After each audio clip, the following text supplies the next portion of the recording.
151 నుంచి 11కి పడిపోయిన వైసీపీ అధినేత జగన్ తీరులో మార్పు ఉండటం లేదు. అధికారంలో ఉండగా అక్రమ అరెస్టులు, బుల్డోజర్ విధ్వంసంతో అరాచక పాలన సాగించిన జగన్మోహన్ రెడ్డి ప్రతిపక్షంలోనూ అదే వైఖరి అవలంబిస్తున్నాడు. మాకు ఓట్లు వేయని వారిని రప్పారప్పా నరికేస్తామంటూ బెదిరింపులకు దిగుతున్న కార్యకర్తలకు భరోసా ఇస్తూ మరింత రెచ్చిపోండి అంటూ ప్రోత్సహిస్తున్నాడు. బాబాయ్ వివేకానంద రెడ్డిని రప్పారప్పా నరికేయడం వల్లే అధికారం వచ్చిందన్న ఆలోచన ఏమో.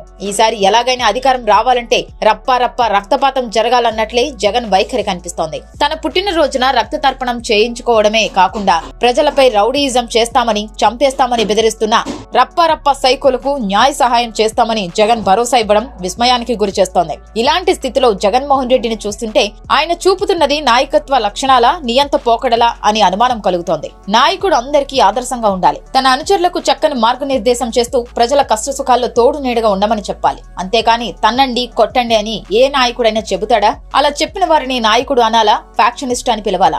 సీఎం సీటు ఎక్కినా ఫ్యాక్షన్ మూలాలు మరవకుంటే ఎలా జగన్మోహన్ రెడ్డి?